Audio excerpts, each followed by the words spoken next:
in the finals. I think that he's played extremely well throughout the tournament. He just ran into someone who is very strong with a strong desire to win. And Dave, like he mentioned before, might be running out of gas. The way things are going, he's not likely to get many more turns at the table. So what he gets, he must take advantage of. Well, we ordered some coffee a short while ago. I hope the match isn't over by the time before our coffee gets here.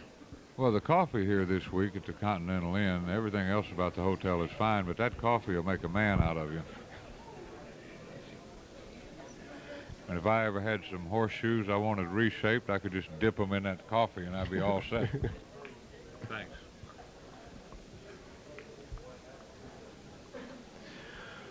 Okay, once again, Dave hasn't really given us a good effort on the shot he was presented with.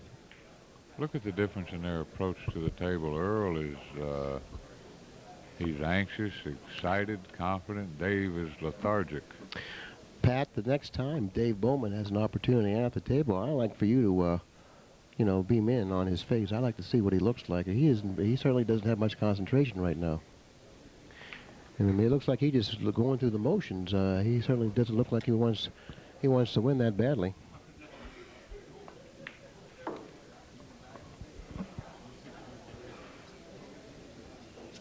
Well, at the moment, it's not much of a contest. It's as simple as that. The score right now is Dave Bollman 1, Earl Strickland 8, and at the table.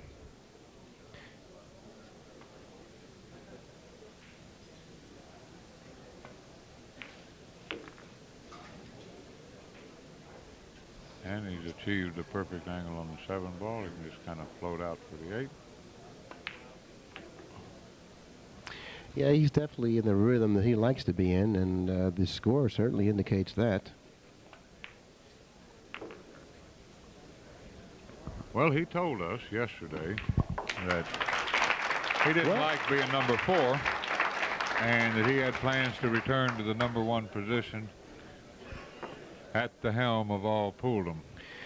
Yeah, and of the two opponents he feared most between John Archer and Dave Bollman, it was Johnny Archer, because he said in the prior match with Archer, after defeating him by a narrow margin of 11-9, that, listen, young Johnny Archer plays awfully well, and you can't afford to make many mistakes when you're playing Johnny Archer. So therefore, he does respect Johnny Archer's game quite a bit to make that type of remark. And not that he doesn't respect Dave's game, but he just feels a lot more confident playing Dave than on Johnny, and certainly he's showing that right now. Well, the way he's played, I don't think he would have had much trouble with anybody. Well, that's true. Don't know that he's missed any balls except that first combination, the very first game. So far in most of the final matches of recent tournaments, in retrospect, the tournament in Valley Forge, then the U.S. Open, and then also the Memphis tournament, the final match, there has been one player who has played spectacular. And Earl Strickland seems to be the one man in this tournament. That is apparent, and here comes Shorty.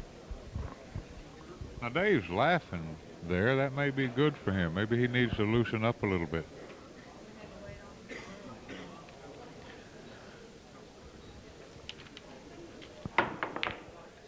Okay, well, he successfully jumped over those balls, hitting the 2 ball squarely.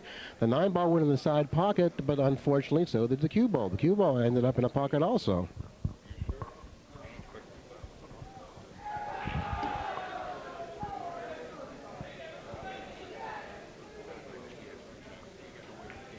Well, thank you very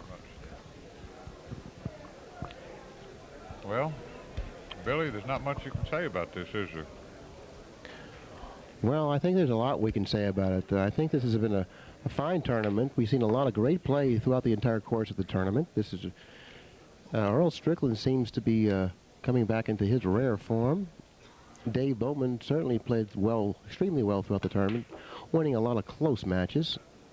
That's why I thought he had a legitimate chance against Earl Strickland, considering all the courage he displayed, winning those tough 11-10 matches. Maybe you were right in the main. That had to take something out of him. I mean, I know what 11-10 matches do to me, and I assume they affect all the other pros the same way. That's enervating, stressful, traumatic, debilitating. It certainly is, you know. I myself prefer to be on the side of the fresher, more stronger player when it comes to the finals. That's only if you win. If you lose, it's worse. It's double everything I just said. All right, since you refuse to make a late match odds analysis, I'll do it for you. I believe very strongly in patterns, not only at pool, but in the great game of life. And given the way things are going, I put it at about 1 trillion to 1 against Dave winning this match. Now, don't ask me for a penny of that. Well, whenever I hear an overlay, I'm really over-eager to jump on it and accept the odds. But in this instant, I don't think I'll fool with it. I just go on mind my own business and go on my merry way. I mean, I hate to say that about a great player like Dave Bollman, but everything about him right now bespeaks a lack of confidence. He doesn't appear to even feel right. Earl is following through magnificently on the break. It's almost like he's forcing that cue ball through the entire rack.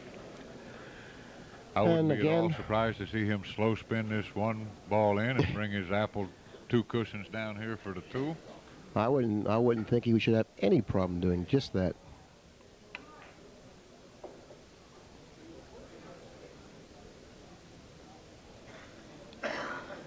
Matter of fact, it looks like this game is just about history also. The 2 in the corner pocket, back up the table for the 3. Now all he would have to do now is follow the ball slightly for the 4 on the side. Well, I got to say something else too. It's not the end of the world. There's a lot more important things in life than one finals and a major event. But I'm glad I'm not Dave Bollman out there right now accepting this drilling.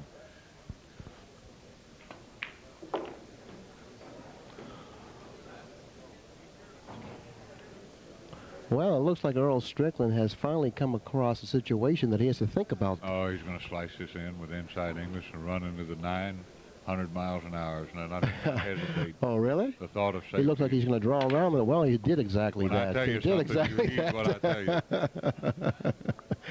you. Well, he has absolutely zero fear in his body right now. Well, 10 to 1 leads have a nasty habit of doing that for you. And the table's cooperating. And after game number 12, Earl Strickland extends his lead over Dave Bollman 11 games to 1.